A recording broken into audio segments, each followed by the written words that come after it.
करिए शुरुआत। मंगलाचरण।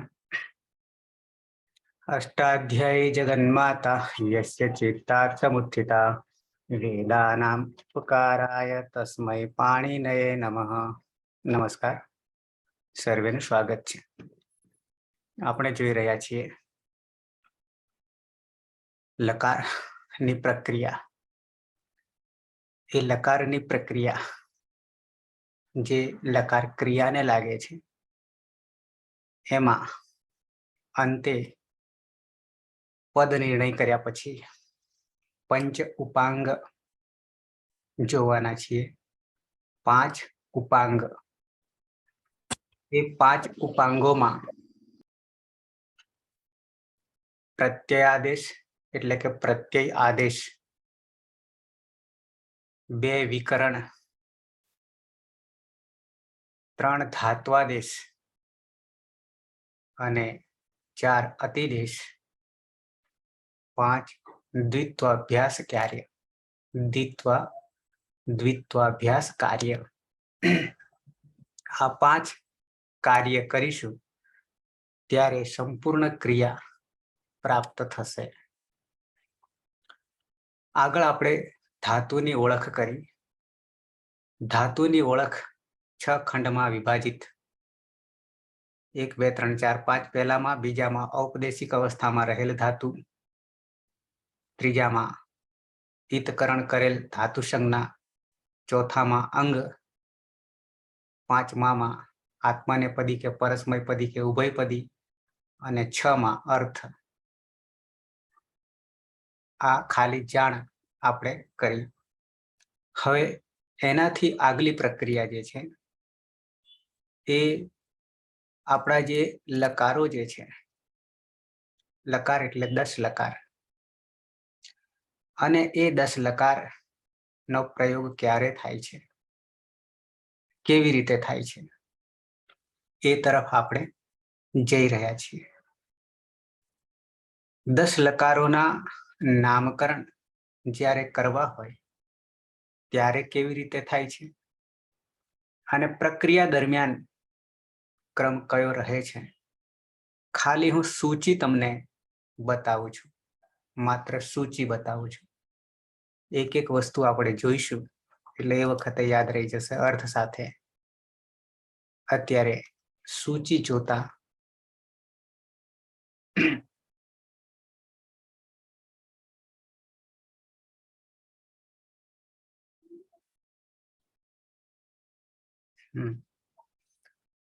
એક તૈયાર સૂચિ તમને દેખાશે સ્ક્રીન ઉપર। એ સૂચિની અંદર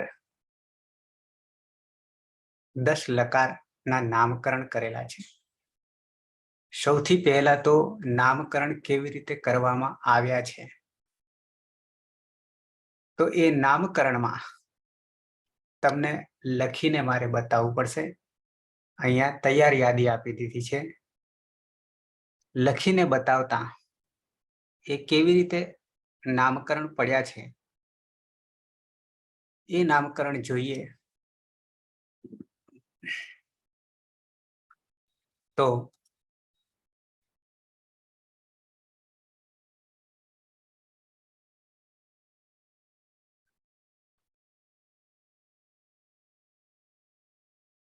દરેકનું નામકરણ 10 લકારનું એક કોમન નામકરણ આવશે।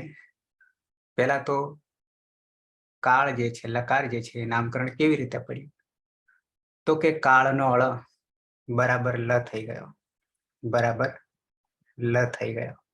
આ છે લ એટલે લકાર, લકાર કહીએ છીએ એટલે કે કાળ, લકાર પરથી કાળ। હવે આ જે લકાર જે છે એ લકાર આવો લખાય છે, ચંદ્રબિંદી વાળો લખાય છે, એટલે લ વત્તા અ આવો થાય છે, બરાબર। આપણે કરીએ છીએ લકારનો લ। હવે આ લ માં અ પણ રહેલો છે। હવે માહેશ્વર સૂત્રોને યાદ કરીએ, માહેશ્વર સૂત્રોને, તો પહેલું સૂત્ર જે છે એમાં 3 વર્ણો છે, અ, ઈ અને ઉ. અ, ઈ, ઉ આવું છે. આમાં 3 અચ છે. હવે આપણા લકારને નામકરણ જ્યારે કરીએ છીએ તો નંબર 1 એ લઠ, આ એક નામકરણ છે. કેટલાક લકારની પાછળ ટ છે, કેટલાક લકારની પાછળ અંગ છે. અંગ છે. અંગવાળા લકાર 4 છે, ટ વાળા લકાર 6 છે. હવે અહીંયા નામકરણ જે મેં લટ લખ્યું તમને, તો એ આવું લખાય છે, લઠ આવું લખાય છે. અહીંયા પણ લજ ઉમેરાશે, લંગ થઈ જશે. અહીંયા પણ આવું લખાશે. આ 2 નામકરણ મેં તમને આપી દીધા. કેવી રીતે આપ્યા? તો કે લમાં આ માહેશ્વર સૂત્રનો પહેલા સૂત્રનો અ લમાં મૂકી દો અને પાછળ ટ મૂકી દો, પાછળ ટ મૂકી દો એટલે બની જાય છે લઠ. એ જ રીતે બીજા ભાગમાં લ જે છે અને પાછળ અંગ છે, લંગ થઈ જાય છે, લંગ થઈ જાય છે. આ 2 નામકરણ સિદ્ધ થઈ ગયા અના આધારે. એ જ રીતે ઈ ના આધારે નામકરણ કરીએ તો લમાં ઈ મૂકી દો, લમાં ઈ મૂકી દો તો થઈ જશે લીઠ. આવું નામકરણ થશે, લીઠ, લીઠ. અહીંયા પણ એવું નામકરણ કરી દઈએ, લિયંગ, લિંગ. આવું એક નામકરણ થશે. આમાં 2 વિભાજન થઈ રહ્યા છે. તો ટૂંકમાં નામકરણ કેવી રીતે પડે છે? તો લઠ પાછળ અ મૂક્યો, લ ની પાછળ અ મૂક્યો અને લંગ ત્યાં પણ લમાં અ, પછી ઈ, લમાં ઈ નાખ્યો એટલે લીટ થઈ ગયો, એટલે લીટ થઈ ગયો. પછી ઉ નાખીએ ત્રીજા ક્રમે ઉ નાખીએ તો લૂંટ થઈ જશે, લૂંટ થઈ ગયા. આગળ પછી બીજું સૂત્ર વિચારીએ માહેશ્વર સૂત્રનું, અયુણ પછી રૂ લુક એ અને ઓ, રૂલુક એ ઓ અંગ. આ આપણા જે સૂત્રો છે. તો ઉ સુધી આવ્યા, લૂંટ, લૂંટ. આ બાજુ આવીએ, આગળ ઉ પછી રૂ છે, રૂ પછી આગળ વિચારીએ તો લૂંટ પછી લમાં આગળ ઉમેરતા જઈએ, લૂંટ. આ રીતે થશે. હજી આ બાજુ આગળ આવીએ 5, આ બંને આવી ગયા લૂંટ. પછી એ છે, એ છે એટલે થઈ જશે લેટ. પછી ઓ દેખાય છે નંબર 6 એટલે લોટ. આ નામકરણ છે, લટ, લીટ, લૂટ, લૂટ, લેટ, લોટ. આ કાળના લકારના નામકરણ છે. એ જ રીતે આ બાજુ આવીએ, આ 6 થયા. આ બાજુ આવીએ, લિંગમાં 2 છે, એક છે વિધિલિંગ, વિધિલિંગ અને બીજું છે આશીર્લિંગ.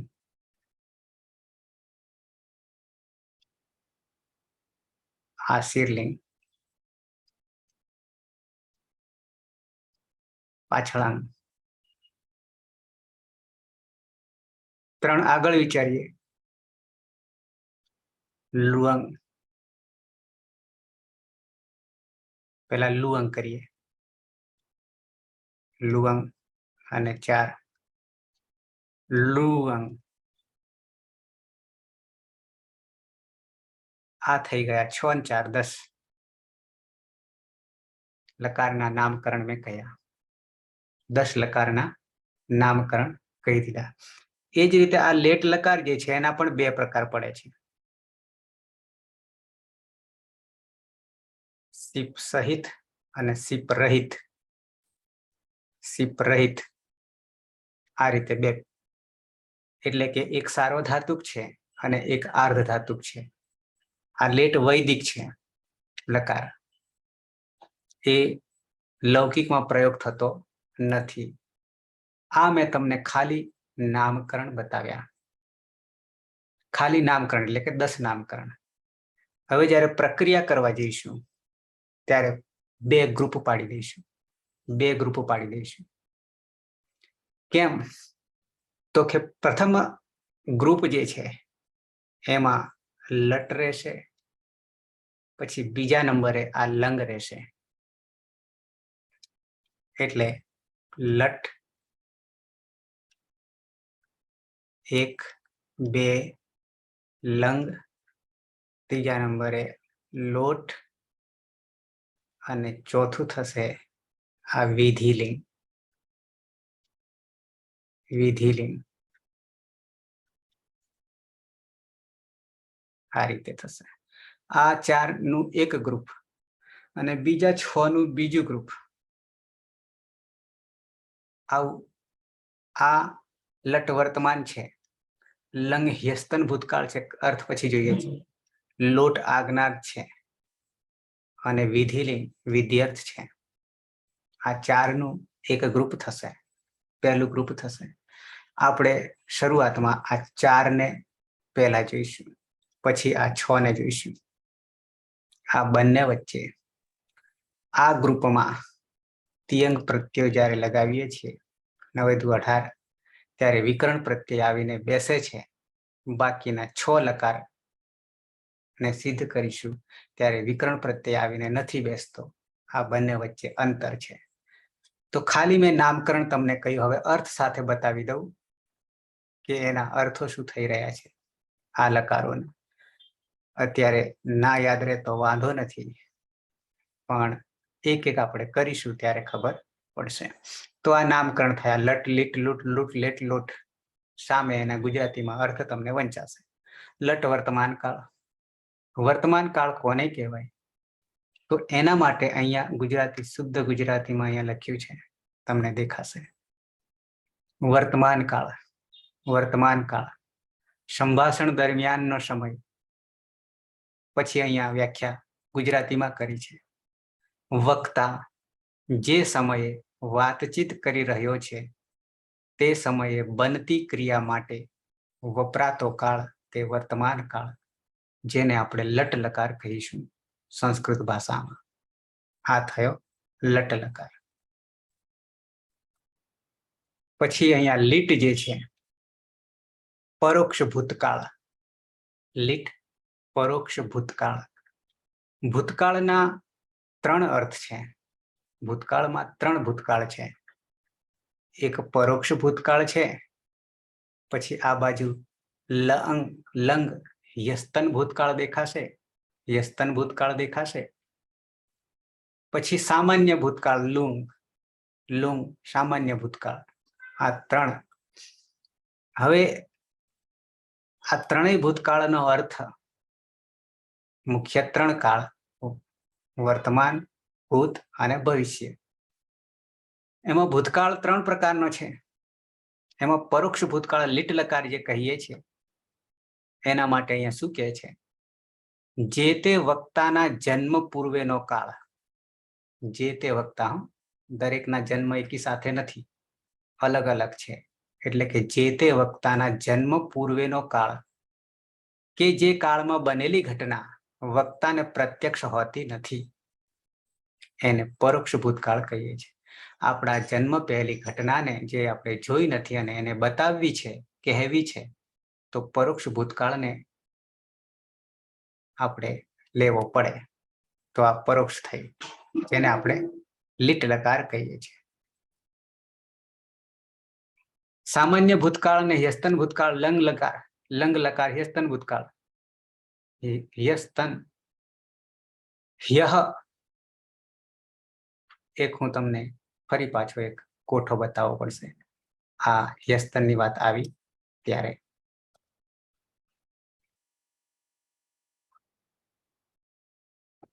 आजे ज्यारे अध्य कहीशुं, आज ने अध्य कहीशुं। अध्य एटले आजे, अध्य एटले आजे। आ बाजू जईए अने आ बाजू जईए, बंने बाजू जईए। अध्य एटले आजे अने पछी गईकाल तो ह्यः, वीती गयेलो काळ ह्यः। आ बाजू आवतीकाल करीए, आवतीकाल तो श्वः थई जशे। श्वः आवतीकाल, ह्यः वीती गयेलो, गईकाल। हजी आ बाजू जईए, आ बाजू जईए। अद्य आजे, अद्य कः वासरः, अद्य रविवासरः। ह्यः कः वासरः आसीत्, ह्यः तो के शनिवासरः। श्वः तो के सोमवासरः। अद्य श्वः ह्यः तो आ ह्यः परथी ह्यस्तन भूतकाळ, ह्यस्तन भूतकाळ बने छे। अनअद्यतन बीजू नामकरण छे। अनद्यतन आजे नहीं एवो, अनअद्यतन आजे नहीं एवो तो एना बे अर्थ थाय छे। आजे नहीं एवो तो गईकाल पण थाय ने आवतीकाल पण थाय, तो बंनेने अनअद्यतन कहीशुं, अनद्यतन। पण पछी बीजा नाम करीशुं स्पष्टता माटे, स्वस्थन तो आवतीकाल, ह्यस्तन एटले गईकाल। तो आ ह्यस्तन जेने आपणे लंग लकार कहीशुं, लंग लकार कहीशुं। आ ह्यस्तन थई गयो। आटલું છે લકારમાં। હજી આ બાજુ જવું હોય, અદ્ય ह्यः પર ह्यः પર ह्यः, આ બાજુ અદ્ય श्वः परश्वः परश्वः, आ रीते करी शकाय। हजी आगळ जवुं होय, आ बाजू अद्य ह्यः पर ह्यः प्र पर ह्यः। आ बाजू आगळ जईए तो प्र परश्वः, આવી રીતે જઈ શકાય। પરમ દિવસે એની હજી આગળ આ રીતે અદ્ય શ્વः પરશ્વः પ્રપરશ્વः, અદ્ય ह्यः परह्यः प्रपरह्यः। આ તમને ह्यस्तन અને સ્વસ્તન માટે આ રીતે આપણે જઈ શકીશું। આવીએ પાછા। યસ્તન અને સસ્તન કીધું એનો મીનિંગ શું થાય? એ તો મેં તમને સાથે સાથે તો કહેતો જ રહ્યો, પણ છતાં કહી દઉં, છતાં કહી દઉં। અધ્ય એટલે આજે, અધ્ય એટલે આજે, આટલું ક્લિયર થયું? અધ્ય એટલે આજે।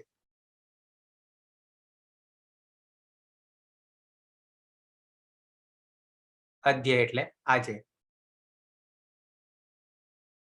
ઓકે।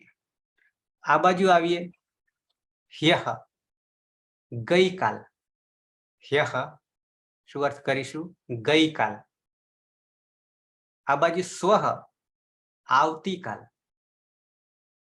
ગઈકાલ ને આવતીકાલની તો ખબર પડે છે ને? તો આવતીકાલ સ્વઃ, સ્વઃ અને ह्यः ગઈકાલ, અને એનું હજી આગળ પરह्यः, એના આગલી વીતી ગયેલો કાળ, જેમ કે આજે રવિવાર, ગઈકાલ શનિવાર હતો, એની હજી આગલી તો શુક્રવાર હતો, પરह्यः, પરह्यः। હજી આગળ પ્રપરह्यः ગુરુવાર। આ બાજુ સ્વઃ આવતીકાલ, અદ્ય રવિવાસર રવિવાર, श्वः सोमवार सोमवासरः, परह्यः मंगलवासरः, प्रपरह्यः बुधवासरः। આજે આવતીકાલે પરમ દિવસે, એને હજી પ્રપરમ પ્રપર સ્વ આવી રીતે. હવે ખ્યાલ આવ્યો? હા. ઓકે.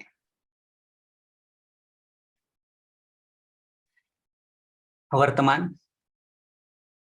સંભાષણ કાળ દરમિયાન કહે છે, પણ આપણી સંસ્કૃત ભાષા એવું કહે છે વર્તમાનને, લટલકારને. કોઈ પણ ક્રિયા કાર્ય ચાલુ કરીએ પૂર્ણ ન થાય, ચાહે જિંદગી પૂરી થઈ જાય, ચાહે 50 વર્ષ થાય, પણ જ્યાં સુધી અંત ન આવે ત્યાં સુધી એ વર્તમાનમાં જ રહે. ઓકે. યસ્તન ભૂતકાળ તમને મેં નામ આપ્યું તેમ લંગ લકાર, ગઈકાલે બનેલી ક્રિયા માટે વપરાતો કાળ. ગઈકાલે, બરાબર છે, યસ્તન ભૂતકાળ. અહીંયા એને શું કહીશું યસ્તન માટે સંસ્કૃતમાં? તો કે લંગ લકાર, યસ્તન ભૂતકાળ લંગ લકાર. ઓકે. પરોક્ષ ભૂતકાળ લીટ લકાર. પરોક્ષ ભૂતકાળમાં 3: યસ્તન ભૂતકાળ, સામાન્ય ભૂતકાળ અને પરોક્ષ ભૂતકાળ. પરોક્ષ ભૂતકાળ આપણા જન્મ પહેલાની ઘટનાને બતાવી છે, તો પરોક્ષ ભૂતકાળ. તો સામાન્ય કોને કહીશું? સામાન્ય કોને કહીશું? તો એક તો યસ્તન નીકળી ગયો, ગઈકાલ નીકળી ગયો. ગઈકાલ ઘડિયાળના સમય પ્રમાણે કેવું હોય તો 24 કલાકને યસ્તન ભૂતકાળમાં ગઈકાલને સમાવી દઈએ. આ બાજુ પરોક્ષને આપણા જન્મ પહેલાની વાતને સમાવી લઈએ, સૃષ્ટિની ઉત્પત્તિ પછી અને આપણા જન્મ પહેલાની ઘટનાને, એ પરોક્ષ ભૂતકાળ, જે પ્રત્યક્ષ નથી, પરોક્ષ છે. સામાન્ય આપણા જન્મ પછી, આપણા જન્મ પછી. આ યસ્તનને કાઢી નાખો, યસ્તનને કાઢી નાખો. ગયા પરમ દિવસથી માંડીને વક્તાની જે તે જન્મ તારીખ સુધીનો આપણા જન્મ્યા પછીની ઘટના બને, આપણે સાક્ષી બનીએ. અને ચાલુ દિવસમાં, કારણ કે યસ્તન નીકળી જાય, ચાલુ દિવસમાં જે વીતી જાય છે, ચાલુ દિવસમાં વીતી જાય છે. અહીંયા 2 ભાગ પડી જશે, કારણ કે યસ્તન વચ્ચે 24 કલાક કાઢી નાખવાના છે. જો ખ્યાલ આવે તો યસ્તન ગઈકાલને વચ્ચે કાઢી નાખવાનું છે, કારણ કે આજે જે છે, આજે આપણે હું બોલું છું, એક ક્ષણ પછી એ વીતી જવાનું છે, તો ભૂતકાળ થઈ જવાનું. 1 કલાક પહેલા અત્યારે બન્યું કંઈ, એ પણ ભૂતકાળ થઈ જવાનું, તો એ સામાન્યમાં જતું રહેશે. યસ્તન વચ્ચે 24 કલાક ક્યારે? ગઈ રાત્રે 12 કલાક પછી જે બની, એની પહેલાની આગલા દિવસથી માંડીને લઈશું આપણે. ગઈ રાત્રે 12 વાગ્યાથી અત્યાર સુધીનું જે એક ક્ષણ પહેલા બની ગયું છે, એને સામાન્યમાં આપણે જવા દઈશું, સામાન્યમાં જવા દઈશું સમય પ્રમાણે. એટલે યસ્તનને 24 કલાકની મર્યાદા રાખીએ અને સામાન્યને આપણા જન્મથી માંડીને વચ્ચે યસ્તન એટલો બાદ કરીએ, અને પછી રાતના 12 થી આ એક ક્ષણ પહેલા બનેલી ઘટનાની કેવી હોય તો એ સામાન્ય ભૂતકાળમાં થશે. અહીંયા સામાન્ય ભૂતકાળ લુંગ લકાર, લુંગ લકાર. નામકરણ પાડીએ ત્યારે લટ લીટ લૂટ લૂટ લેટ લોટ અકારાદિક્રમમાં. એ જ રીતે આ બાજુ પણ અકારાદિક્રમમાં અ ઈ ઉ વગેરે. પછી અર્થો કરવા જઈએ ત્યારે લટ વર્તમાન, લીટ પરોક્ષ, લૂટ અનધ્યતન ભવિષ્યકાળ. આ અનધ્યતન જે છે, આજે નહીં તેવો એટલે સ્વહ, સ્વસ્તન, આવતીકાલ. આ અનધ્યતન ભવિષ્યકાળ એટલે સ્વસ્તન, સ્વસ્તન એટલે આવતીકાલ. એમાં 2 ભાગ પડશે. માત્ર એક દિવસ આવતીકાલને 24 કલાક ક્યારે થઈ જશે? આવતીકાલ ક્યારે કોને કહીશું આપણે? એ પણ 24 કલાકની મર્યાદા છે. આજની રાતના 12 વાગ્યા પછી, એના પછી રાતના 12 વાગ્યા સુધીને આપણે 24 કલાકને શું કહીશું? તો કે અનધ્યતન ભવિષ્યતકાળ, લૂંટ લકાર એટલે કે સ્વસ્તન ભવિષ્યતકાળ. અહીંયા લખ્યું છે, અહીંયા અનધ્યતન ભવિષ્યતકાળ એટલે સ્વસ્તન, અહીંયા લખ્યું છે સ્વસ્તન ભવિષ્યતકાળ. ભવિષ્યકાળમાં 2. અને આજે 1 કલાક પછી બનવાની છે કે 1 ક્ષણ પછી બનવાની છે, અને આ ગઈકાલને કાઢી નાખીએ અને સૃષ્ટિના અંત સુધીનું જે કંઈ બનવાનું છે ભવિષ્ય, એને આપણે સામાન્ય ભવિષ્યકાળમાં લઈ જઈશું.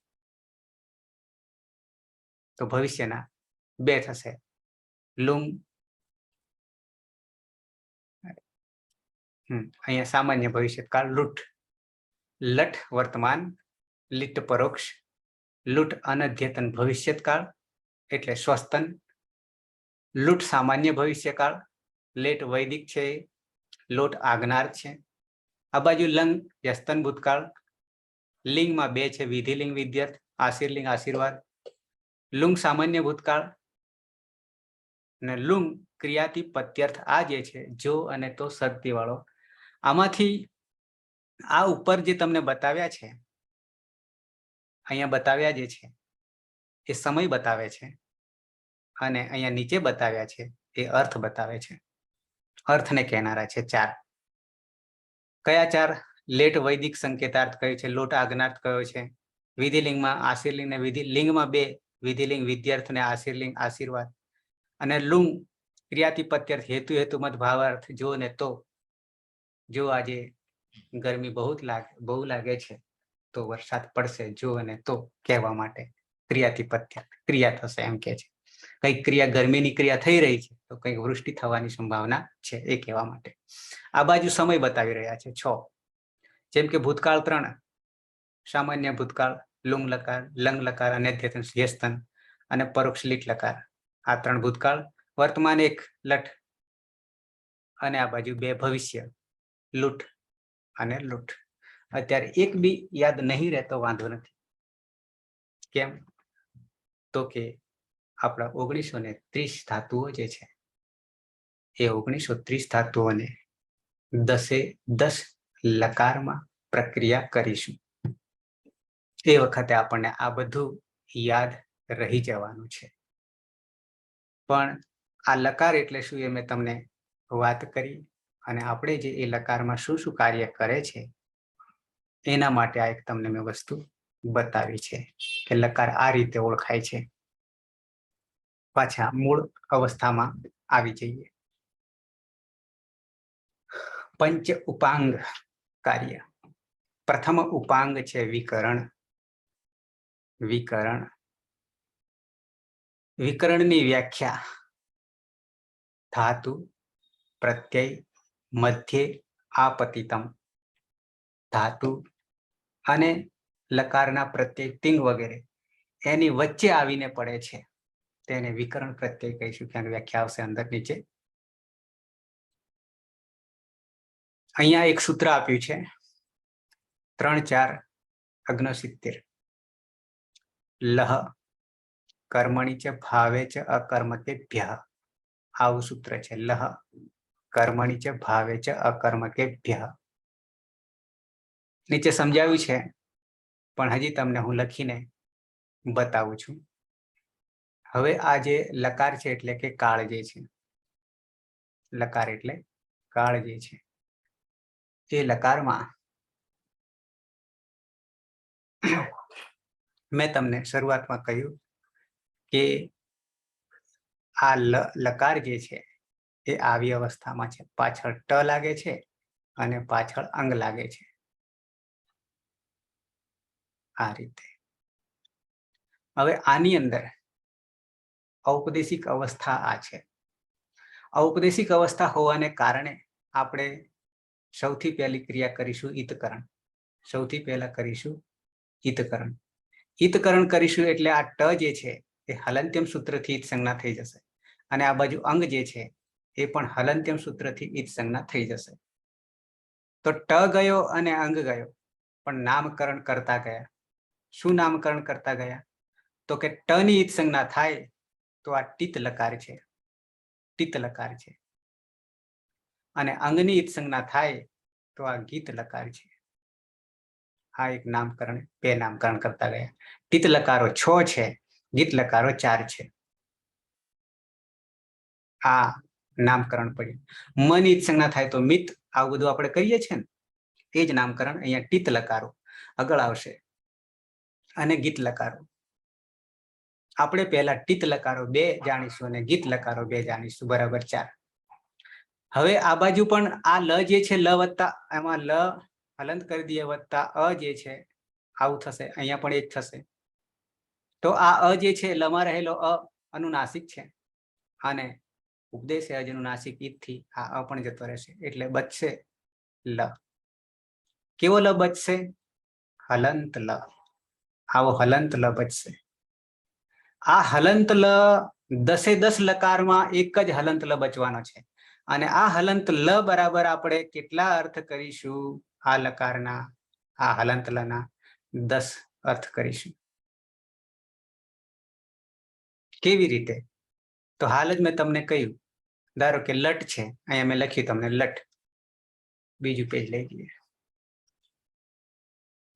લટમાં આપણે શું કર્યું? ધારો કે આ લટ લકાર છે, અહીંયા ચંદ્રબિંદી છે, તો એમાં ટ ની સંજ્ઞા કરી દીધી અને લમાં રહેલ અનિત સંજ્ઞા કરી દીધી. ઉપદેશ અનુનાસિક ને હલંત્યમ રહ્યો એકલો લ હલંત. એ જ રીતે લીટ લખું હું, લીટ લખું, અહીંયા ચંદ્રબિંદી કરું, તો આમાં છૂટું પાડીએ તો શું થશે? લ હલંત વત્તા ઈ ચંદ્રબિંદી વાળો વત્તા ટ આવું થશે. તો હવે આ ટ ની તો હલંત્યમ સૂત્રથી જ સંજ્ઞા થઈ જશે અને ઈ ની પણ ઉપદેશ અનુનાસિક થઈ જશે, તો બચ્યો લ. આ બાજુ લંગ લખું તો અહીંયા પણ શું થશે? તો કે એનું એ જ થશે. તો બચશે કોણ? તો કે લ હલંત. કંઈ પણ લખું, 10 લકારના નામકરણ હું લખું, 10 લકારના, તો એ 10 લકારમાં રહેશે કોણ અવશેષ? લ હલંત રહેશે. અને આ લ નો અર્થ શું કરીશું? બરાબર 10 લકાર. કયા 10 લકાર? લટ, લીટ, લૂટ, લેટ, લોટ, લૂટ, લંગ, લિંગ, લિંગ નહીં થતો, લુંગ, હા લિંગ થાય છે, વિધિલિંગ, આશીલિંગ. તો આ નામકરણ. પણ આખરે આ બધાના આ લ જ્યારે આવે ત્યારે 10 લકાર સમજવાના છે, ખાલી એકલા લમાં. કેમ? આપણે ઈતકરણ કહી નાખ્યું તો એકલો લ બચ્યો, એકલો લ બચ્યો. ઓકે, હવે પાછા સૂત્ર તરફ આવીએ. આ લહ અહીંયા લખ્યું છે, લહ વિસર્ગ લાગ્યો છે. લહ કર્મણી છે ભાવે છે અકર્મકેભ્યઃ, આવું જે લખ્યું છે 3, 4, 69. હું મૂળ સૂત્ર તમને બતાવું. 3, 4, 6, 9.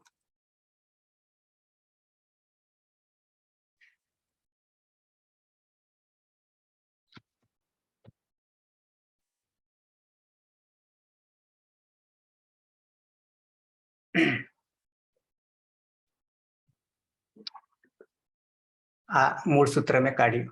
લહ કર્મણિ ચ ભાવે ચ કર્મકેભ્યઃ, લહ કર્મણિ ચ ભાવે ચ કર્મકેભ્યઃ. છૂટા પાડીએ પદો, પદછેદ.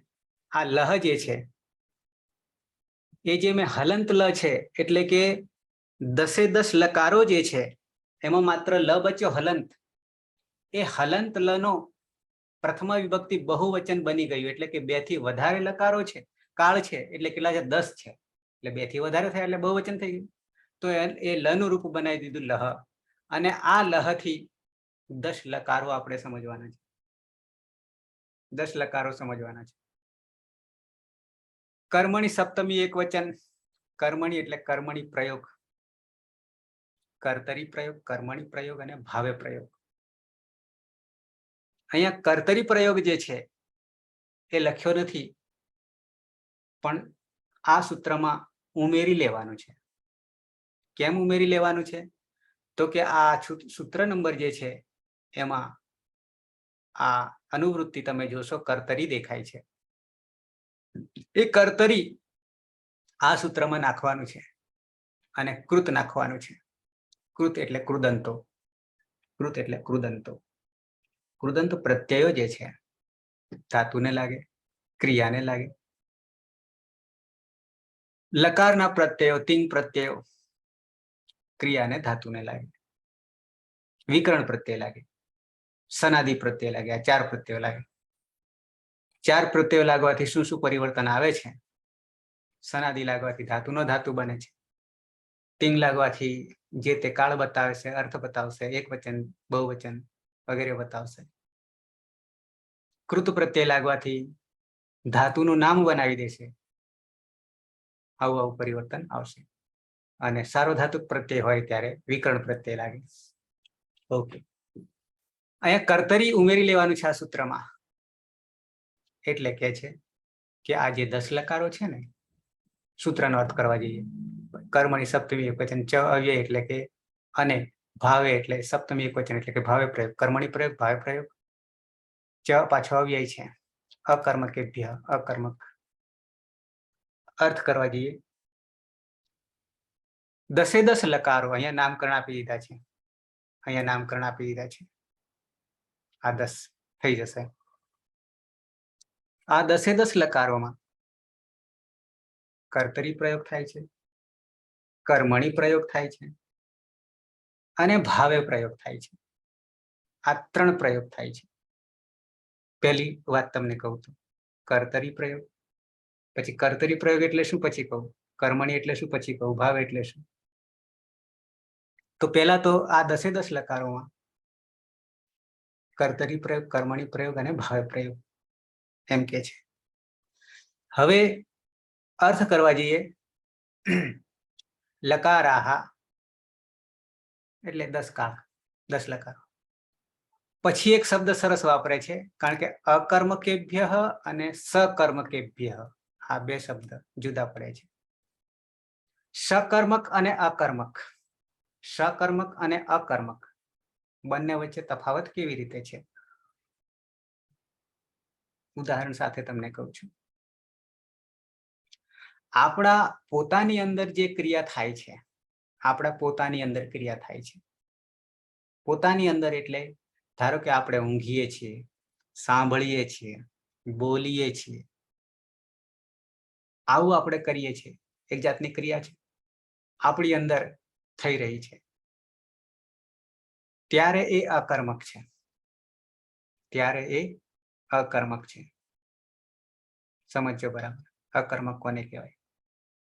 જોઈએ છીએ, સૂંઘીએ છીએ, સાંભળીએ છીએ, આવું આપણા શરીર સાથે કરીએ છીએ, ત્યારે એ અકર્મક થશે. સકર્મકમાં કોઈકની જરૂર પડે છે, સકર્મકમાં કોઈકની જરૂર પડે છે.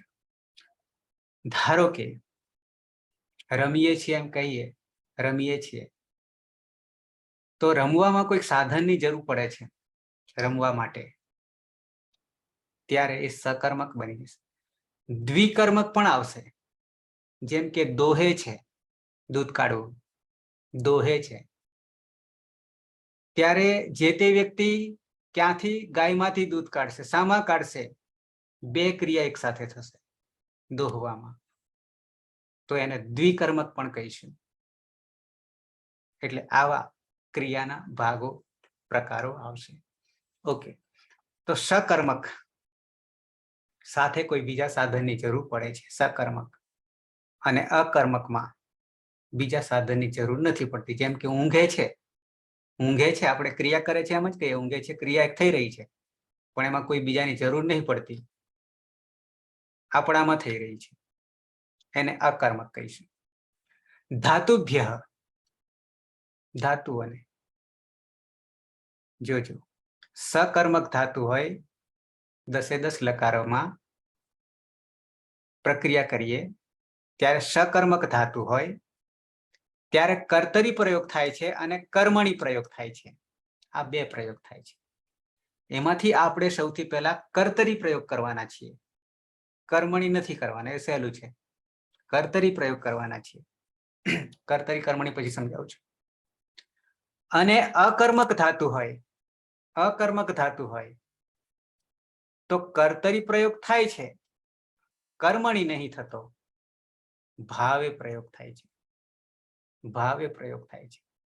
તો લહ કર્મણી છે ભાવે છે અકર્મકેભ્ય, એનો અર્થ કર્યો કે આ 10 લકારમાં જ્યારે ધાતુને સકર્મક ધાતુ હોય ત્યારે કર્તરી પ્રયોગ થાય છે અને કર્મણી પ્રયોગ થાય છે, અને જ્યારે અકર્મક ધાતુ હોય ત્યારે કર્તરી પ્રયોગ અને ભાવે પ્રયોગ થાય છે. આટલું જ સૂત્ર કહી રહ્યું છે. એના ઉદાહરણો તમને બુકમાં બતાવું છું, પછી ખ્યાલ આવશે કેવી રીતે થાય છે તે. લહ કર્મણી છે ભાવે છે અકર્મકેભ્ય. કરતા અર્થમાં એટલે કર્મણી પ્રયોગ. હું ઉદાહરણ સાથે તમને કહું છું. સહ પુસ્તકમ પઠતી. આપણે તો વિકરણ જોવાના છીએ, વિકરણ પ્રત્યય જોવાના છીએ, પણ વિકરણ પ્રત્યયની પહેલા એક આ સૂત્ર મૂક્યું છે. કર્તરી પ્રયોગ કરવાના છીએ એટલા માટે. કર્મણી પ્રયોગ ને ભાવે પ્રયોગ અત્યારે નથી કરવાના. તો કર્તરી પ્રયોગ કેવી રીતે થાય છે તો હું ઉદાહરણ સાથે તમને કહું છું. સહ પુસ્તકમ પઠતી. અત્યારે નહીં સમજાય, એના અર્થ હું કહું છું. સહ નો અર્થ કરીશું તે. સહ નો અર્થ કરીશું તે. તે કોને કહીશું તો કે હું અને તું સિવાયના ને, એટલે કે તે જગતને કહીશું. બીજી રીતે કહું, હું વક્તા છું, તું શ્રોતા છે, અને જગત. હું અને તું સિવાય જે કંઈ આવે છે, નામ પણ આવી જશે, સર્વનામ પણ. આ સર્વનામ છે તો એ બધા તેમાં સમાવેશ થઈ જશે. હું અને તું સિવાય. ઓકે. તે પુસ્તકમ આ કર્મ છે, આ કર્તા છે. તે આ કર્તા છે, કર્તા છે, ક્રિયાનો કરનાર. આ કર્મ છે, શું કરે છે? પુસ્તકમ આ દ્વિતીય વિભક્તિ છે, આ પ્રથમા વિભક્તિ છે. પુસ્તકમ પુસ્તકને. પ્રથમા એ રામ, રામે એ અનુક છે ગુજરાતીમાં. તે તમા એ આવી ગયો ને, તે સહ તે. અહીંયા કર્મ ને દ્વિતીય વિભક્તિ ને આવું થશે. રામ ને, અહીંયા પુસ્તક ને. પુસ્તકમ પુસ્તક ને આ કર્મ છે. હવે પઠતી સકર્મકની જે વાત છે. પઠતી વાંચે છે. પઠતી કોણ વાંચે છે? તે વાંચે છે. તે વાંચે છે. તે કરતા છે, જેને આપણે ત્રીજો પુરુષ કહીશું, અને સંસ્કૃતની ભાષામાં એને પ્રથમ પુરુષ કહીશું. હું ને ઉત્તમ કહીશું, તું ને મધ્યમ કહીશું. અને એક હોવાને કારણે એક વચન કહીશું. પઠતી એક વચન. કરતા પ્રમાણે ક્રિયા, અને આ કર્મ દ્વિતીય વિભક્તિ. તે પુસ્તક વાંચે છે. હવે કર્મમાં પઠતી વાંચે છે, પણ પુસ્તકનો આધાર લીધો એટલે સકર્મક ક્રિયા બની ગઈ. આવી કરતા અર્થમાં કર્તરી પ્રયોગ કરવો હોય, કર્તરી પ્રયોગ કરવો હોય ત્યારે કર્તા પ્રથમા વિભક્તિમાં આવશે, કર્મ દ્વિતીય વિભક્તિમાં આવશે, અને ક્રિયા કરતા પ્રમાણે રહેશે. અહીંયા જે કર્તા જે છે એ પ્રથમા વિભક્તિમાં છે, ત્રીજો પુરુષ છે, જે પ્રથમ પુરુષ છે સંસ્કૃત ભાષામાં, અને એક છે. પરિણામે ક્રિયા પણ આ તે જે છે પ્રથમ પુરુષ છે અને એક વચન છે. આ એક છે હોવાના કારણે. એટલે કર્તા પ્રથમ વિભક્તિ એક વચન, કર્મ દ્વિતીય વિભક્તિ એક વચન, અને ક્રિયા કર્મ પ્રમાણે, કરતા પ્રમાણે. આવું કર્તરી પ્રયોગમાં થશે. આને આપણે કર્તરી પ્રયોગ કહીશું. આને કર્તરી પ્રયોગ કહીશું. હવે એનાથી કર્મણી પ્રયોગ જ્યારે કરવા જઈએ કે ભાવે પ્રયોગ કરવા જઈએ તો બંને સમાન આવે છે. કેવી રીતે, શું ફેર પડે છે? જોજો. કર્તરી પ્રયોગમાં અને કર્મણી પ્રયોગમાં બેમાં ફેર શું છે એ બે તમને બતાવી દઉં, પછી તમને એ પાછળ આવું છું. કર્મ અર્થમાં લકાર. હવે એની એ જ વસ્તુ જે સહ પુસ્તકમ પઠતી જે વાત હતી કર્તરી પ્રયોગમાં, એની એ જ વસ્તુ ને આપણે કર્મણી પ્રયોગ કરીએ છીએ. કર્મણી પ્રયોગ કરીએ છીએ. કેમ આવું કરીએ છીએ એ પણ પછી બતાવું છું. તેન પુસ્તકમ પઠ્યતે બદલાઈ ગયું. ત્યાં આગળ સહ પુસ્તકમ પઠતી હતું, સહ પુસ્તકમ પઠતી હતું અને સહનું થઈ ગયું તેન થઈ ગયું, પુસ્તકમ પુસ્તકમ જ રહ્યું પણ રૂપ અલગ છે પેલા કરતા, અને પઠ્યતે ત્યાં પઠતી હતું અને પઠ્યતે થઈ જાય છે. હવે આ શું થઈ ગયું કર્મણીમાં? એની જ વાત ને, વાત બદલાતી નથી. જે કર્તરી પ્રયોગમાં આપણે સહ પુસ્તકમ પઠતી વાત હતી એની એ જ વાત અહીંયા કહેવી છે, પણ કર્મણીમાં કહેવી છે, કર્મણી પ્રયોગમાં કહી છે, કર્તરી પ્રયોગમાં નહીં. કેમ આવું થયું અને કેમ આવું કરવું પડ્યું?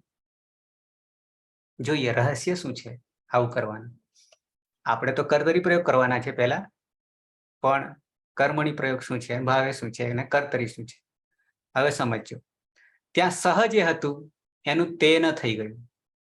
આ જે તેન જે છે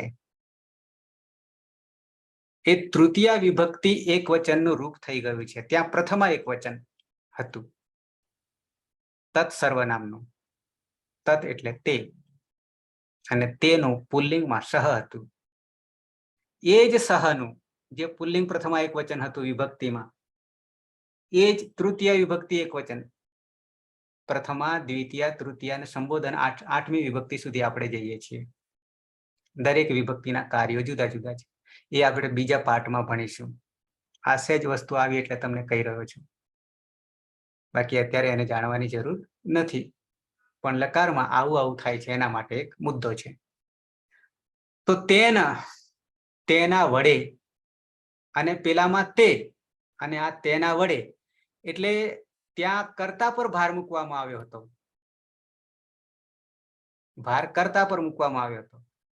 અહીંયા ભાર કર્મણી પ્રયોગમાં કર્મ ઉપર ભાર આપવાનો છે, કર્તા ઉપર પ્રાધાન્ય નહીં આપવાનું.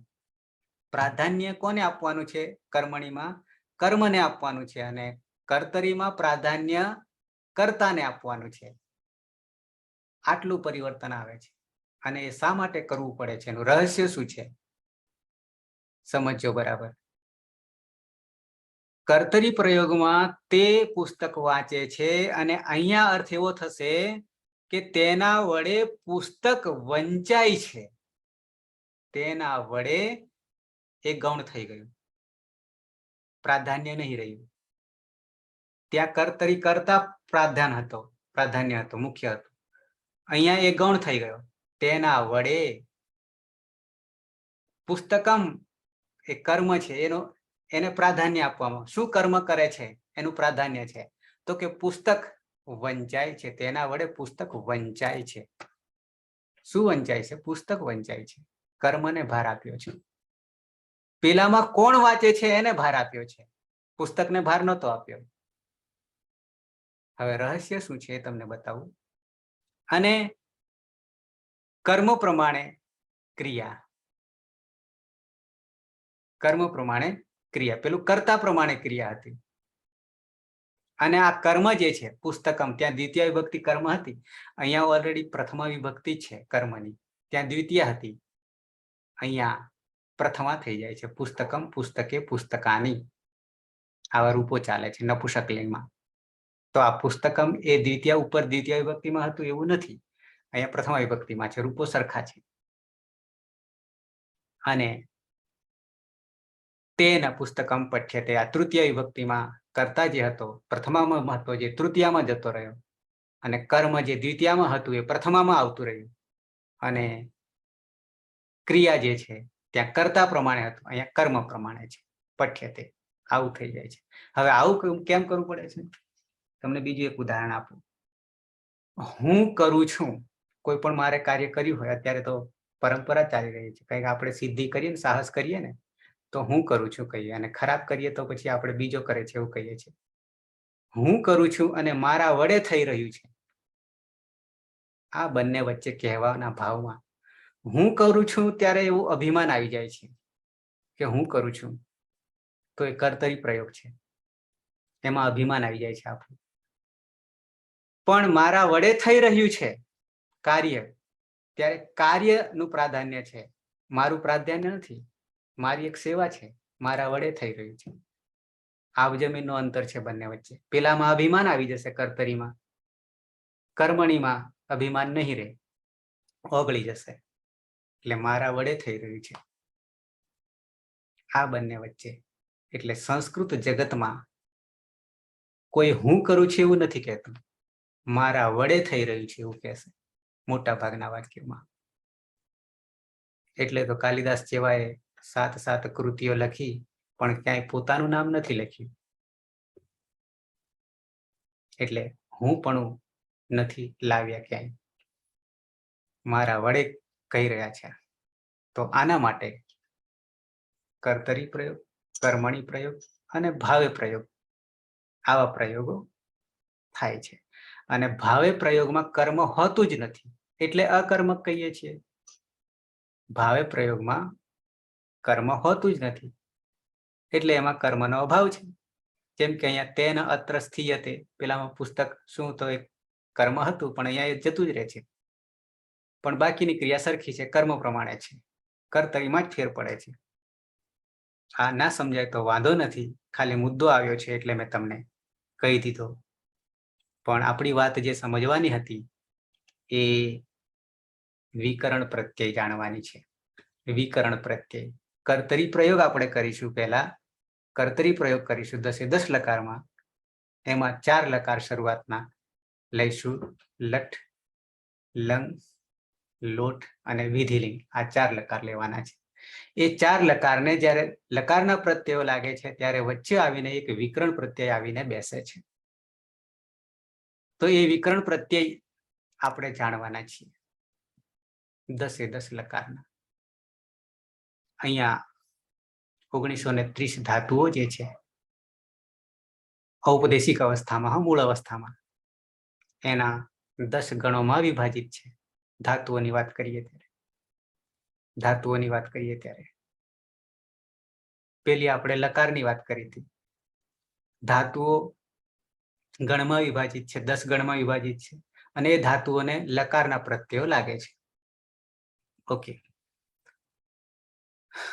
આ ઘણી વાર આવશે તમને 1930 નો આંકડો, ઘણી જગ્યા આવશે. ઔપદેશિક અવસ્થા આવશે, એમાંથી 993 ભવાદિગણ આ તૈયાર થઈ જશે તમને રોજે રોજ જોતા. 993 પહેલા ગણના એટલે કે ભવાદિગણના.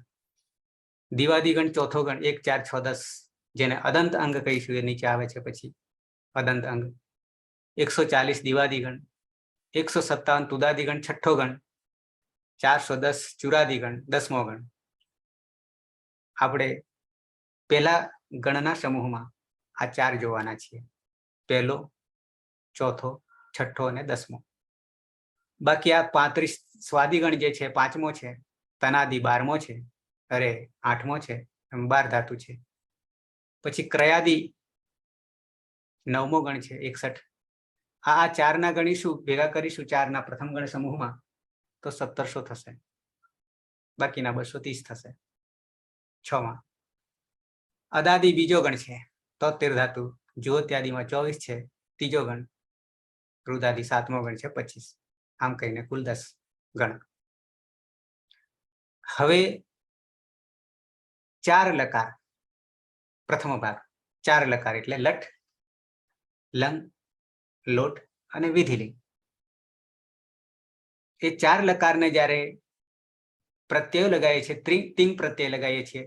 તિંગ એટલે તિપ્તસ્થિ, સિપ્તસ્થ આ વગેરે પ્રત્યયો લગાવીએ છીએ, એમાં આ તી લગાવ્યો છે. ત્યારે વચ્ચે આવીને સપ આ જે બેઠો છે ભવાદિગણનો હોવાને, આ સપ એ વિકરણ પ્રત્યય છે. સપ એ વિકરણ પ્રત્યય છે. ક્યારે લાગે છે? તો કે જ્યારે 4 લકારને તિંગ પ્રત્યય લાગશે ત્યારે વચ્ચે આવીને વિકરણ પ્રત્યય આવીને બેસશે, આમ કેવું છે. અને જે તે ગણના વિકરણ પ્રત્યય એમ કહ્યું છે. હવે જે તે ગણના કહેવા જઈએ તો એક એક ગણ કયા કયા વિકરણ પ્રત્યયો છે એ તમને નીચે આપ્યા છે.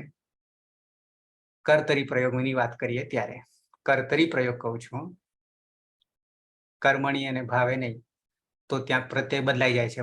એ બધા માટે યક પ્રત્યય છે. યક, યકમાં ક જતો રહેશે, ય એકલો રહેશે, એટલે ય રહેશે. અને ય રહેવાથી નીચે ગમ્ય તે અને પેલામાં તી હતું કર્તરીમાં, આવા રૂપો થશે એ કર્મણી અને ભાવેમાં. સારો ધાતુ કે એક અત્યારે આપણે આને નહીં જોતા એટલા માટે કે આપણે કર્તરી તરફ જવાનું છે. શરૂઆતના 4 લકાર લટ, લોટ, લંગ ને વિધિલિંગ, એમાં લોટ ત્રીજા નંબરે આવશે, બીજા નંબરે લંગ લઈશું, કારણ કે લંગને કર્યા પછી લોટનું કામ આવે છે. લકારની કહું છું, લોટ એટલે રોટલો બનાવવાનો, રોટલી બનાવવાનો નહીં.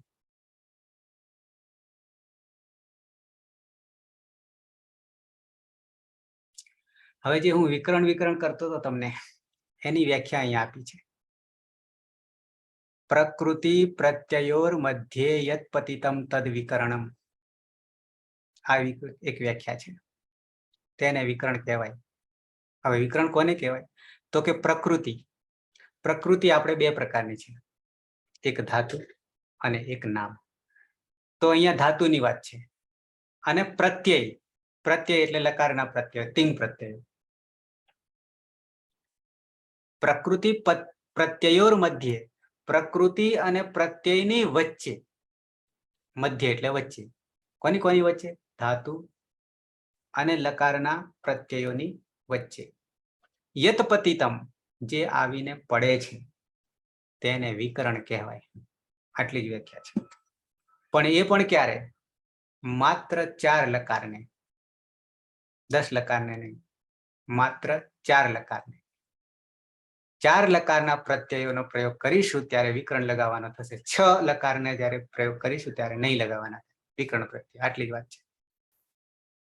કયા 4? તો કે લટ, લંગ, લોટ અને વિધિલિંગ. ઓકે, હવે આપણી શરૂઆત થાય છે. એક એક ગણ, 10 ગણ છે ને ધાતુઓના, એના એક એક ગણ, દરેક ગણમાં કયો કયો વિકરણ પ્રત્યય છે આની માહિતી આપી છે. અત્યારે યાદ ના રહે તો જરૂર નથી, પણ પ્રક્રિયા કરીશું. ધારો કે ભવાદિગણ 993 ધાતુ છે, એની પ્રક્રિયા કરીશું તો એટલી વાર આપણને વિકરણ પ્રત્યય મૂકવાનો થશે, એટલે ત્યારે યાદ રહી જશે. ઓકે, હવે શરૂઆત કરી છે અહીંયા અધિપ્રવૃત્તિભ્ય, અધિપ્રવૃત્તિભ્ય શપઃ લુક 2 4 72. આવું એક પહેલું સૂત્ર છે વિકરણ પ્રત્યય માટે. હવે જરા સમજો, વિકરણ પ્રત્યય યાદ રહે તો બહુ સારું છે. અધિપ્રવૃત્તિભ્ય, અધિનો અર્થ કરીશું આપણે અદાદિગણ. અધિનો અર્થ કરીશું આપણે અદાદિગણ. અદાદિગણનું નામકરણ બીજું છે, બીજા ગણનું નામકરણ છે અદાદિગણ, જેમાં 73 ધાતુ છે. અહીંયા લખ્યું છે અદાદિગણ. 10 ગણ છે. પહેલા ગણનું નામ છે ભવાદિગણ. હવે અહીંયા તમને લાગશે કે ભવાદિગણ પહેલો કેમ ના આપ્યો અને બીજો જ ગણ આપી દીધો વિકરણ પ્રત્યય માટે? તો આગળ મેં તમને ઘણી વાર કહેતો આવ્યો છું કે જે ગણનો વિકરણ પ્રત્યય ના હોય તે ગણને આપણે શપ વિકરણ પ્રત્યય સ્વીકારી લેવાનો. એ નીચે આવે છે, પછી નીચે આવે છે. તો ભવાદિગણનો અહીંયા કોઈ વિકરણ આપ્યો જ નહીં પહેલા ગણનો, એટલે એનો સ્વીકારવાનો છે સપ. ઓકે, પણ જ્યાં સપ નથી સ્વીકારાતો ત્યાં સ્પષ્ટતા કરી છે. જેમ કે આ અદાદિગણ છે, બીજો ગણ, જેમાં 73 ધાતુ છે. અદાદિ પ્રવૃત્તિભ્ય, અદાદિગણથી માંડીને ત્યાં હવે આ સમજ્યા જેવું છે. સપઃ પછી કૌંસમાં આપ્યું છે લુક સમજવા માટે. વાસ્તવમાં તો આટલું છે, અધિપ્રવૃત્તિભ્ય સપઃ. પછી આ લુક જે છે ને એ અનુવૃત્તિ આવી રહી છે. હું તમને સૂત્ર બતાવીશ પછી કાઢીને. આ લુક જે છે એ અનુવૃત્તિ આવી રહી છે. સંજ્ઞામાં તમને મેં લોપના 4 પદો આપ્યા છે એવું મેં તમને બતાવ્યું હતું. એમાં એક લોપ હતો, એક લુક હતો, એક શ્લુ હતો. આવા તમને મેં ત્યાં બતાવ્યા હતા. એમાં અહીંયા એક લુક આવે છે. લુકનો અર્થ કરીશું લોપ. લુકનો અર્થ કરીશું લોપ. તસ્ય લોપઃ આપણે ઈતકરણમાં આવ્યું હતું. તસ્ય લોપઃ, તેનો લોપ થાય છે, આવો અર્થ કરતા હતા. ત્યારે વર્ણનો લોપ કરતા હતા. ઈતકરણમાં આપણે શું કરીએ છીએ? વર્ણનો લોપ કરીએ છીએ. હલંત કે જે કઈ આગળ હોય, પાછળ હોય, અચનો, એક એકનો લોપ કરતા હતા. પણ જયારે લુક વપરાય ને, લુક લુકનો અર્થ લોપ જ થાય, પણ લુક વપરાય ને ત્યારે આખા પ્રત્યયને ઉડાડી મૂકે છે, લોપ કરી નાખે છે. તો અહીંયા અદાદિગણ માટે શું કે છે, આ 73 ધાતુ જયારે આવશે ને ત્યારે વિકર્ણ પ્રત્યય લગાડવાનો ખરો, બેસશે ખરો, પણ એનો લોપ થઈ જશે. કયો વિકર્ણ પ્રત્યય બેસે? તો કે સપ જ. સપ વિકર્ણ પ્રત્યય જ બેસવાનો છે, પણ એ સપનો લોપ થઈ જશે. આટલી વાત છે. હા, તો પછી લાવતા શું કરવા હશે? લોપ કરી દેવાનો છે તો ભાઈ લાવવું શું કરવા? લાવીને લોપ કરવાનો છે. એટલે કે આવે છે ત્યારે દર્શન થતા નથી, પણ કાર્ય કરશે પાછળ બેઠો બેઠો, એટલે લાવીએ છીએ, પણ લોપ થઈ જાય છે. ઓકે, સમય થવા આવ્યો છે. અત્યારે વિકર્ણ પ્રત્યયમાં એકને યાદ કરજો. એ એકને યાદ તો કર્યા છે, પણ એને પાછળ જવા દેવાનો છે, રાખવાનો તો નથી. સપ વિકર્ણ પ્રત્યય અત્યારે ધ્યાન રાખો કે જે ગણનો વિકર્ણ પ્રત્યય જે ગણમાં રણી ધણી ન હોય એનો ધણી સપ ગણવો વિકર્ણ તરીકે. સપ વિકર્ણ પ્રત્યય. સપમાં પણ પ્રક્રિયા કરવાની ઈતકરણની. પની હલંત્યમ સૂત્રથી ઈત સંજ્ઞા થઈ જાય. સની લશક વતધિત ઈત સંજ્ઞા એકલો અ બચશે, અને એ અ બચવાના કારણે એ અજાદી ગણાશે પ્રત્યય. સાથે સાથે પની ઈત સંજ્ઞા થવાને કારણે પિત્ત ગણાશે, સની ઈત સંજ્ઞા થવાને કારણે શીત ગણાશે, અને સની ઈત સંજ્ઞા થવાને કારણે એક બીજું કારણ સારો ધાતુક ગણાશે, તિયંશિત સારો ધાતુક. ધીમે ધીમે જોઈશું. તો અત્યારે અધિપ્રવૃત્તિભ્યઃ શપઃ લુક. અદાદિ ગણમાં 73 ધાતુ છે, એમને શપ વિકર્ણ પ્રત્યય લાગે છે ધાતુ પછી અને પ્રત્યય પછી, વચ્ચે આવીને બેસે છે, પણ એનો લોપ થઈ જશે. આખાનો લોપ થઈ જશે, સપનો લોપ થઈ જશે. એમાં પછી પની હલંત્યમ સૂત્રથી ને સની લશકવત અધિતે ઈત સંજ્ઞા થાય એવું નહીં કરવાનું. પણ આ લુક જે કે છે ને, લુક, એ લુક આખાને ઉડાડી દે છે. એમાં હલંત્યમ ને લશકવત અધિતે આ બે સૂત્રો નહીં વાપરવાના, પણ આખાને જ ઉડાડી દે છે ડાયરેક્ટ જ લુક. આ લુકનો અર્થ આવો થાય છે. અને લોપ કહીશું ત્યારે એક એક વર્ણને ઉડાડે છે, એટલે કે લોપ કરે છે. અદર્શનમ લોપ, તસ્ય લોપ. તો અહીંયા અટકીએ. અત્યારે અધિપ્રવૃત્તિભ્યઃ શપઃ લુક. કોઈને પ્રશ્ન હોય તો. સર, આપણે પેલો પરચેજ કરીએ, અનુવૃત્તિ કરીએ, આદેશ કરીએ, એના વિશે ખાલી મારે જોવું હતું. તો અનુવૃત્તિનું ભૂલી ગઈ હતી ને મન મળી નહીં કશે. જોવું તું? દેખવું હતું મારે. શાની અંદર જોવું તું? એટલે આપણે તમે જે પેલું 5 આપે ને અંદર, હા, એમાં. અચ્છા, 5 પ્રકરણ મેં મોકલાવ્યા છે એમાં સૂત્રમાં અનુવૃત્તિ વગેરે છે ખરું અનુવૃત્તિ વિશે? તમને મને મળી નહીં. ના, એમાં તો સૂત્રો આખા સમજાવી દીધા છે, અને એમાં ક્યાંક વાક્ય આવતું હોય તો બરાબર છે, પણ એટલા માટે આપણે મૂળ અષ્ટાધ્યાયને પકડી રાખી છે, અને એ તમને ક્યાં જોવા મળશે એ તમને કહી દઉં. આપણે એ જ ગ્રહણ કરી રહ્યા છીએ મેઇન બાબતને, અને મેઇન બાબતને ગ્રહણ કરી રહ્યા એટલે કે ધારો કે આ એક સૂત્ર તમને દેખાઈ રહ્યું છે, લહ કર્મણી છે ભાવે છે અકર્મ કે ભ્યા. આ સૂત્ર 3, 4, 69 નો ક્રમ છે, એટલે કે 3જો અધ્યાય, 4થો પાદ, અને આ સૂત્રનો નંબર છે. બરાબર છે. અહીંયા તમને વેબસાઇટ દેખાશે, જો તમને ઝીણા અક્ષરે અહીંયા મેં હાઇલાઇટ કરું છું, અષ્ટાધ્યાયી.com એવું દેખાય છે. એ તમે તમારા મોબાઈલની અંદર ગૂગલ તો ખબર ને, ગૂગલિયા મહાદેવ, એમાં અષ્ટાધ્યાયી.com કરશો. તમને અહીંયા કરી બતાવું છું. આ ગૂગલ આવ્યું, ગૂગલ દેખાય છે. હવે એમાં આ અષ્ટાધ્યાયી લખેલું છે, અષ્ટાધ્યાયી લખ્યું, એટલે હું એ પાનું ખોલ્યું તો એમાં આ અષ્ટાધ્યાયી દેખાય છે. મારું કર્સર દેખાય છે.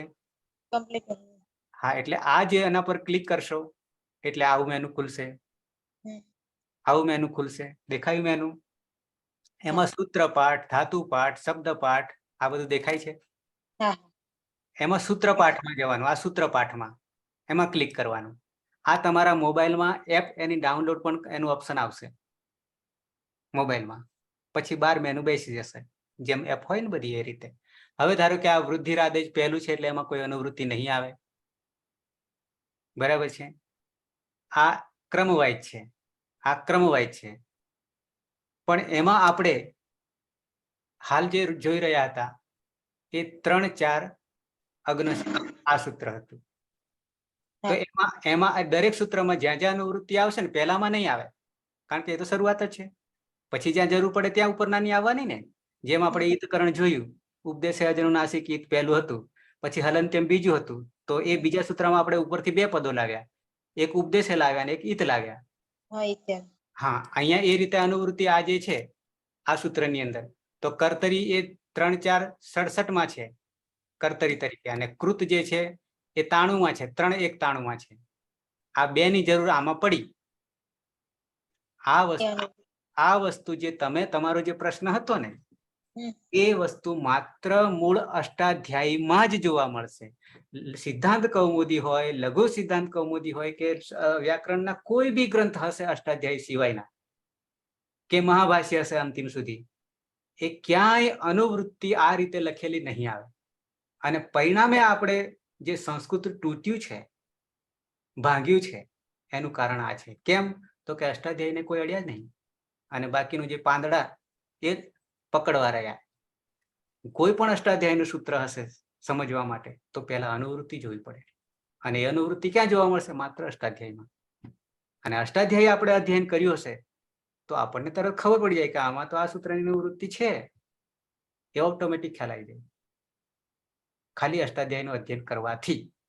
એટલે આ વસ્તુ માત્ર આમાં તમને જોવા મળશે, બીજે ક્યાંય જોવા નહીં મળે. એટલે હું તમને જે મૂળ જે છે એ મૂળ બતાવી રહ્યો છું. ક્લિયર હવે? બસ બરાબર છે. હા. ઓકે, બાકી બીજા કોઈને પ્રશ્ન હોય તો. હા, ઉર્વશીબેન. આપણે કર્તરી પ્રયોગમાં કર્તાનું પ્રાધાન્ય હોય છે. હા, કર્મણી પ્રયોગ અને ભાવે પ્રયોગ મોટે ભાગે તૃતીય વિભક્તિ લાગશે, અને આત્મનેય પદનું કર્તાની જે પ્રથમા હતી તૃતીય થઈ જાય. હા હા.